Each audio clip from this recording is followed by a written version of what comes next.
Good morning and Jai Narayan to all my dear student. आज हम लोग पढ़ेंगे harmful effect of micro organisms या disease causing micro organisms and we know that disease causing micro organisms are called pathogen. तो आज हम लोग different जो पैथोजेंस है, मतलब जो डिजीज कॉजिंग माइक्रो ऑर्गेनिजम्स है, वो क्या क्या डिजीज करते हैं स्प्रेड, उसको हम लोग पढ़ेंगे।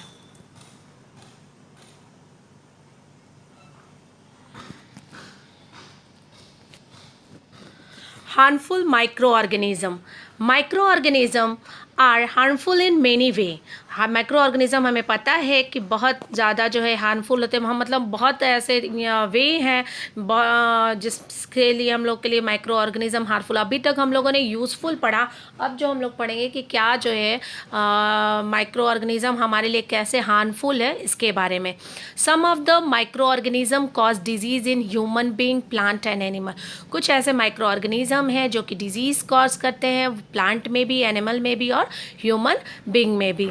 सच disease causing micro organisms are called pathogen. वैसे मतलब सभी माइक्रो ऑर्गेनिजम्स को नहीं, वैसे माइक्रो ऑर्गेनिज्म जो कि डिजीज कॉज करते हैं, वैसे माइक्रो ऑर्गेनिजम्स को हम पैथोजन कहते हैं। पैथोजन जब हम पैथोजन बोल रहे, it means disease causing micro organism. Okay, तो पैथोजन इंटर आवर बॉडी, हम पैथोजन जो है वो हमारे बॉडी के अंदर इंटर करता है। कैसे? थ्रू द एयर के थ्रू, जब हम सांस लेते हैं। वाटर वी ड्रिंक, जब हम पानी जो पीते हैं उसके थ्रू, या जो हम भोजन खाते हैं उसके थ्रू जो है ये पैथोजन क्या हो जाते हैं, हमारे बॉडी में इंटर कर जाते हैं। और ये जो है आपका ट्रांसमिट होता है direct contact with infected person और कैरिड थ्रू एन एनिमल। मतलब कि ये जो आपका ट्रांसमिशन जो होता है ये माइक्रो ऑर्गेनिज्म का, जैसे हम तो बोले एयर, वाटर और फूड, उसके अलावा जो हम लोग डायरेक्ट कांटेक्ट रहते हैं, मतलब एक दूसरे से मिलना जुलना, ठीक है, या किसी मतलब एक हेल्दी पर्सन जो है वो इन्फेक्टेड पर्सन से मिलते हैं, तो इस ऐसे भी जो है आपका ये डिजीज़ ट्रांसमिट होता है। या थ्रू एनिमल के थ्रू भी जो है आपको डिजीज़ ट्रांसमिट होते हैं। तो यही लिखा है कि pathogen enter our body through. यहाँ पे क्वेश्चंस आ सकते हैं कि पैथोजन हमारे बॉडी में कैसे इंटर करते हैं। तो pathogen enter our body through the air we breathe, the water we drink or the food we eat. They can also get transmitted by direct contact with an infected person or carried through an animal. Okay. और वैसे disease जो आपके फैलते, जो कर सकते हो कि छुआछूत, मतलब एक हेल्दी पर्सन से अगर आपका इन्फेक्टेड पर्सन जो के थ्रू जो डिजीज़ फैलते हैं, चाहे वो एयर के थ्रू, चाहे वाटर के थ्रू, या फूड या फिजिकल कांटेक्ट के थ्रू, ऐसे डिजीज़ को हम लोग कम्युनिकेबल डिजीज़ कहते हैं। तो microbial disease that can spread from an infected person to a healthy person through air, water, food और physical contact are call communicable disease. तो कुछ कम्युनिकेबल, देखिए यहाँ पे डिफिनेशन बहुत ही इंपॉर्टेंट डिफिनेशंस है जो कि आपको 9th में भी पढ़ना होगा कि what do you mean by या define the term communicable disease. तो क्या होगा? The disease which spread from an infected person to healthy person through air, water, food और physical contact are call communicable disease. जैसे कौन कौन से, जैसे कोलेरा है, कॉमन कोल्ड है, चिकन पॉक्स है, ट्यूबरक्लोसिस है, ये सारे कैसे डिजीज़ है? ये आपके कम्युनिकेबल डिजीज़ है। तो यहाँ पे पूछा जा सकता है कि कुछ डिजीज़ के नाम दे दिए जाए, बताएं किसमें से आप आइडेंटिफाई कीजिए कि कम्युनिकेबल डिजीज़ कौन सा है, तो आप बता सकते हैं। या क्वेश्चन रहता है कि define the term communicable disease with example, तो आप एग्जाम्पल में आप ये सब नाम को याद रखेंगे। When a person suffering from common cold sneeze, जब मान लीजिए कोई इंसान है जो कि बीमार है, आपको कॉमन कोल्ड मतलब सर्दी से, तो वो क्या करता है, जब वो छींकता है तो जो छोटे ड्रॉपलेट्स जो होते हैं, मॉइस्चर के जो छोटे ड्रॉपलेट होते हैं, उस छोटे ड्रॉपलेट में लगभग 1000 ऑफ वायरस जो है उसमें कैरी रहता है, और जो कि एयर में क्या हो जाता है, स्प्रेड हो जाता है, फैल जाता है। और यह वायरस जो है में enter the body of healthy person while breathing. और क्या होता है, कॉमन कोल्ड हुआ, आपने छींकने के बाद जो है हमने बताया कि छोटे से ड्रॉपलेट में लगभग 1000 ऑफ वायरस रहते हैं। तो फिर जब हेल्दी पर्सन जब वो एयर इनहेल करेगा तो वो वायरस भी जो है वो क्या हो जाता है, उस बॉडी में इंटर कर जाता है, जिसके थ्रू डिजीज़ स्प्रेड हो सकता है। तो when a person suffering from common cold disease, fine droplet of moisture carry thousands of virus are spread in the air. The virus may enter the body of healthy person while breathing, जब सांस लेते हैं तो उस दौरान जो है वो आपका इंटर कर जाता है हेल्दी के अंदर। harmful microorganism. There are some insects and animal which act as a carrier of disease causing microorganism. कुछ ऐसे इंसेक्ट हैं और एनिमल हैं जो कि किस तरह से एक्ट करते हैं, कैरियर की तरह। कैरियर मतलब कि वो डिजीज़ को स्प्रेड करते हैं, ठीक है, मतलब उस माइक्रोब्स को वो क्या करते हैं, फैलाने का काम करते हैं, उसको हम कैरियर नाम देते हैं। जैसे इसमें से आपका एक हाउस फ्लाई है, जो मक्खियाँ हैं वो आपका एक कैरियर में का काम करती हैं। The flies sit on the garbage, जो मक्खियाँ होती है क्या होती है, गार्बेज पर जो है बैठती हैं या एनिमल स्क्रीटा पर बैठती हैं। और क्या होता है कि उसमें उस स्क्रीटा में या गार्बेज में क्या रहते हैं, पैथोजन रहते हैं, वो पैथोजन स्टिक हो जाते हैं उनके बॉडी में। अब when this fly sit on uncovered food they may transfer the pathogen. अब वही फ्लाई जो है, अगर हम लोग अगर कोई फूड को कवर नहीं किया और वो वहाँ पर बैठ जाती है तो वो क्या कर दे रही है, उसको पैथोजन को आपको ट्रांसफ़र कर दे, मतलब गार्बेज से एनिमल स्क्रीटा से क्या करिए, ट्रांसफ़र कर दे। Whoever eat the contaminated food is likely to get sick. और जो उस भोजन कंटामिनेटेड फूड को खाएगा तो वो क्या हो जाएगा, आपका बीमार हो जाएगा, ठीक है।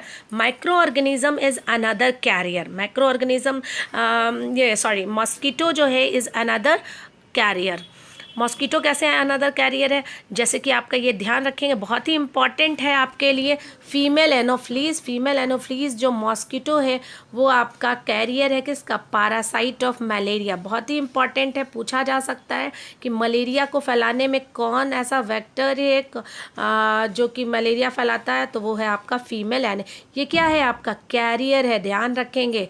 फीमेल एनोफ्लीज जो है वो क्या है, आपका कैरियर है मलेरिया को फैलाने के लिए।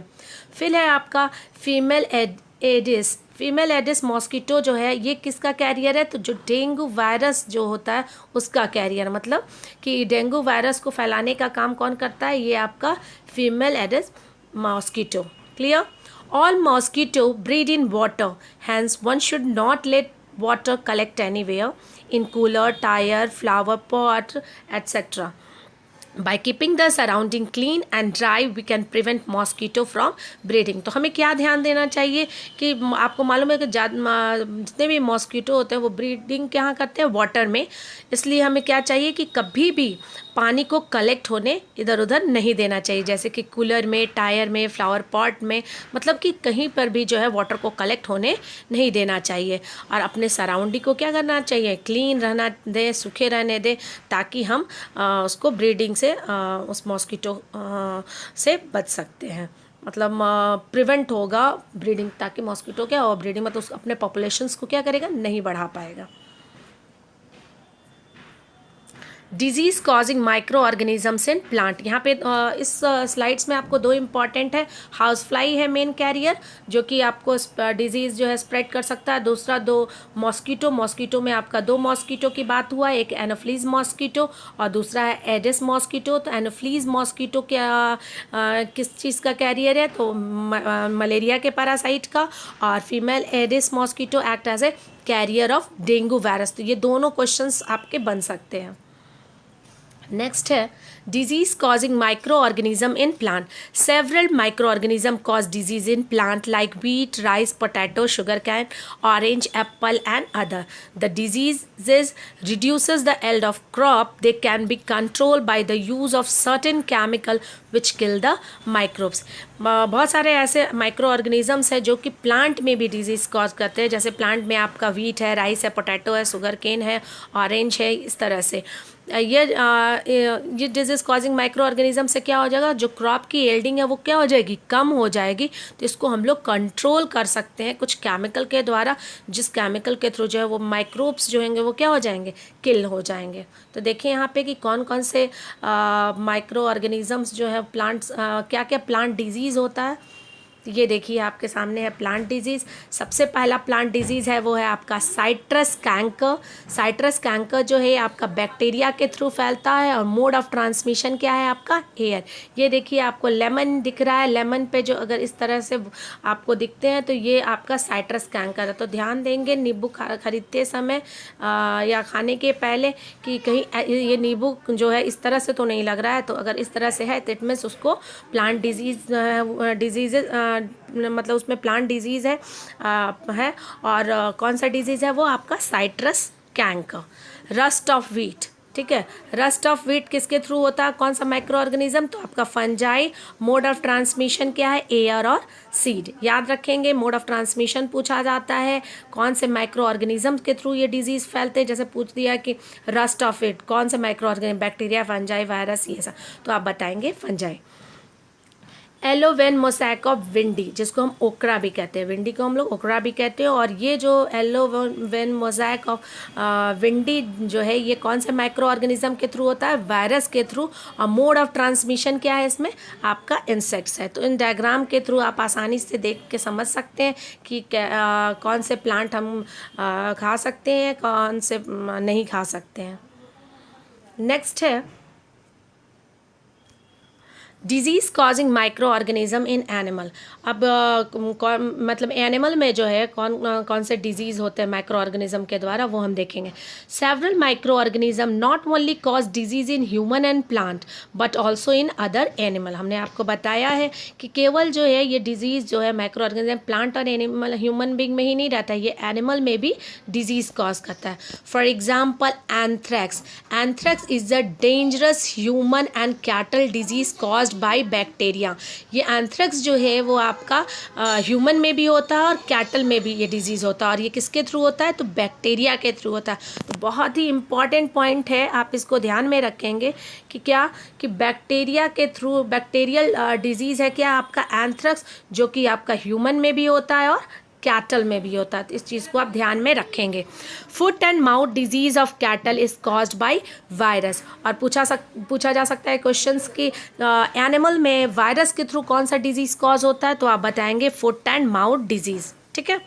Robert Koch discovered the bacterium bacillus anthracis which cause anthrax disease. यहाँ पे आपको बहुत ही इंपॉर्टेंट है, पूछा जा सकता है कि कौन ऐसे साइंटिस्ट थे, कौन ऐसे डिस्कवर किया था बैक्टीरियम बैसिलस एंथ्रेसिस, जो कि मेन कारण था एंथ्रेक्स डिजीज़ का, तो वो है आपके रॉबर्ट कोच। बहुत ही इंपॉर्टेंट क्वेश्चंस है, इसको आप ध्यान में रखेंगे।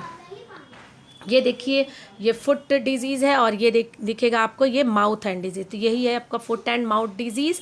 ध्यान रखेंगे, फुट एंड माउथ डिजीज़ किसके थ्रू कॉज होता है, ध्यान देंगे आप। फुट एंड माउथ डिजीज़ जो है आपका, ये देखिए ये रहा आपका फुट एंड माउथ डिजीज़ किसके थ्रू हुआ, वायरस के थ्रू, और एंथ्रैक्स किसके थ्रू हुआ, बैक्टीरियम के थ्रू। तो ये चीज़ को ध्यान में रखेंगे। ये देखिए आपका फुट एंड माउथ डिजीज़, ये देखिए आपका एंथ्रैक्स। एंथ्रैक्स में क्या होता है, आपका स्किन और लंग्स जो है वो आपका इन्फेक्टेड हो जाता है। अब पढ़ेंगे हम ह्यूमन डिजीज़ के बारे में। ट्यूबरक्लोसिस, ये सारे ह्यूमन डिजीज़ हैं। Tuberculosis, measles, chicken pox, polio, cholera, typhoid, hepatitis, malaria, ठीक है। तो इसमें याद क्या रखेंगे, ट्यूबरक्लोसिस कॉजेटिव ऑर्गेनिजम्स क्या है आपके, बैक्टीरिया है, ठीक है। और मोड ऑफ ट्रांसमिशन मतलब ये जो टीबी बीमारी है ये फैलती किसके थ्रू है, तो एयर के थ्रू। इसीलिए टीबी वाले लोगों को हम लोग क्या करते हैं, अलग रखते हैं ताकि डिजीज़ जो है स्प्रेड ना रहे। ये सारे जो है, जैसे मिजल्स है, मिजल्स क्या है, वायरल डिजीज़ है और ये भी एयर के थ्रू होता है। चिकन पॉक्स भी वायरल है और आपको एयर और कांटेक्ट के थ्रू होता है। पोलियो जो है वो भी वायरस है और ये एयर और वाटर के थ्रू होता है। ये सारी चीज़ों को आप ध्यान में रखेंगे। जैसे यहाँ पे कुछ क्वेश्चंस पूछे जाते हैं, कुछ वायरल ह्यूमन डिजीज़ का नाम बताइए, कुछ बैक्टीरियल डिजीज़ का नाम बताइए, मोड ऑफ ट्रांसमिशन क्या है, तो आप बताएंगे। अब इन सारी चीज़ों का, जैसे TB, measles, chicken pox, polio, इनसे हम कैसे बच सकते हैं, तो keep the patient in complete isolation. इन ऐसे पेशेंट को हम लोग क्या करते हैं, एकदम अलग रखते हैं। Keep the personal belonging to the patient away from those of the other, मतलब और पेशेंट से जो है कहते हैं कि एक दूसरे मतलब दूरी जो है वो आपको बनाए रखना है। Vaccination to be given at suitable age. Vaccination, हमने आपको वैक्सीन और वैक्सीनेशन का डिफरेंस बताया है। वैक्सीनेशन वो प्रोसेस है जिसमें हम क्या करते हैं, वैक्सीन को इंट्रोड्यूस करते हैं, और वैक्सीन क्या है, किल और वीकन माइक्रो ऑर्गेनिज्म। ठीक है, तो एक सुटेबल एज पर आप देखेंगे जब बच्चे जन्म लेते हैं तो डॉक्टर्स जो है उनको एक फ़ाइल पकड़ाते हैं, तो उस फाइल में जो है हर एक एज के अनुसार जो है वैक्सीन रहते हैं, और उस वैक्सीनेशंस के लिए जो है वो कहते हैं कि हाँ इस एज में ये वैक्सीनेशन होना चाहिए। ठीक है, तो इस तरह से हम वैक्सीनेशन के थ्रू भी इस सारे डिजीज़ से हम बच सकते हैं। सेकेंड है पॉइंट्स में आप देखोगे कोलेरा है और टाइफाइड है। ये कोलेरा और टाइफाइड दोनों क्या है, आपका बैक्टीरियल डिजीज़ है, और दोनों वाटर के थ्रू फैलता है, और कोलेरा जो है आपका फूड के थ्रू भी फैलता है। तो इनसे कैसे बचेंगे, तो सभी चीज़ों में तो पहले आप एक वर्ड लिख ही सकते हैं, maintain personal hygiene, good sanitary habits, consume properly cooked food and boiled drinking water, और वैक्सीनेशन। तो आप देख रहे हो कॉमन क्या है, कॉमन यहाँ पे वैक्सीनेशन कॉमन है। और क्या करेंगे, टाइफाइड और कोलेरा से बचने के लिए बहुत अच्छे से कुक फूड होना चाहिए, और पानी जो हम पिए वो क्या करें, कैसा पिए, बॉयल पानी पिए, और साफ़ सफाई जो है आप मेंटेन रखें। फिर है आपका हेपेटाइटिस ए। हेपेटाइटिस ए क्या है, वायरल डिजीज़ है, और ये ट्रांसमिट कैसे होता है, वाटर के थ्रू। ठीक है, तो वाटर के थ्रू होगा तो हम क्या करेंगे, ड्रिंक बॉयल ड्रिंकिंग वाटर, मतलब जो पिएंगे वो कैसा पानी पिएंगे, ये आपका बॉयल करके। और दूसरा जो है आपका वैक्सीनेशन, वाटर जो भी आपको बोलता है मोड ऑफ ट्रांसमिशन, अगर आपका वाटर है तो आप क्या करेंगे, ड्रिंक बॉयल ड्रिंकिंग वाटर। ठीक है, वैक्सीनेशन आपने देखा कि प्रिवेंटिव मेजर्स सभी के लिए है। ठीक है, फिर है आपका मलेरिया। मलेरिया किसके थ्रू होता है, प्रोटोजोआ। ठीक है, प्रोटोजोआ क्या है आपका, वो प्लाज्मोडियम है, और फैलता किससे है, तो मॉस्किटो। कौन सा mosquito, female anopheles mosquito. Okay, तो उसके लिए क्या करेंगे भाई, use mosquito net and repellents, spray insecticide and control breeding of mosquito by not allowing water to collect in the surrounding। ये हम लोगों ने अभी पढ़ा है कि भाई मॉस्किटो से बचने के लिए आप क्या करोगे, मॉस्किटो नेट लगाओगे, रिपेलेंट का उपयोग करोगे, जो कॉयल और आप लिक्विड्स लगाते हैं वो क्या है, उसको रिपेलेंट कहते हैं। फिर इंसेक्टिसाइड का स्प्रे करेंगे, जो पानी इकट्ठा रहता है वो इकट्ठा होने नहीं देंगे, क्योंकि आपने को अभी हमने बताया कि ये ब्रीडिंग वाटर जो है आपका क्या है, मॉस्किटो की ब्रीडिंग के लिए बहुत ही ज़्यादा हेल्पफुल होता है। तो हम कलेक्ट वाटर नहीं रहने देंगे, अपने इन्वायरमेंट को नीट और क्लीन बनाए रखेंगे। ओके, तो इसमें क्या क्या बात देना है, जैसे आपको पूछा जाए वायरल डिजीज़, तो वायरल डिजीज़ के लिए मैंने आपको बहुत इंपॉर्टेंट ट्रिक्स बताया था, मिच वर्सेस पेड़ा, M for measles, I for influenza, ठीक है, C for chicken pox, H for आपका hepatitis, P for polio, E for encephalitis, D for diarrhea, and A for AIDS। तो ये सारे क्या है, वायरल डिजीज़ है। तो आप इसमें याद रख लेंगे, ताकि आपको अगर आइडेंटिफाई करने के लिए आता है कि बैक्टीरियल डिजीज़ क्या है, वायरल डिजीज़ का नाम बताइए, तो आप आसानी से बता सकते हैं। ओके, जय नारायण टू ऑल। ओके बेटा, यहाँ पे एक हमने बहुत इंपॉर्टेंट इन्फॉर्मेशन लिखा है, बहुत ही याद रखिएगा। इन तीनों क्वेश्चन से लगभग एक क्वेश्चन पूछे जाते हैं। जैसे अभी हमने बताया आपको कि एडवर्ड जेनर ने क्या किया था, डिस्कवर्ड किया था किसका, वैक्सीन का। ठीक है, कब किया था, स्मॉल पॉक्स के लिए किया था ना वैक्सीन, और वो कब किया था, तो इन 1798। रॉबर्ट कोच ने क्या डिस्कवर्ड किया था, बैक्टीरिया कौन सा, बैसिलस एंथ्रेसिस, जो कि क्या करता है, ये बैक्टीरिया कौन सा डिजीज़ फैलाता है, तो एंथ्रेक्स डिजीज़ फैलाता है। उसी तरह से आपका अलेक्जेंडर फ्लेमिंग ने क्या किया था, आपको पेनिसिलिन का जो है आपको डिस्कवर्ड किए थे। तो इन तीनों साइंटिस्ट का नाम आप याद रखेंगे। ओके, जय नारायण टू ऑल।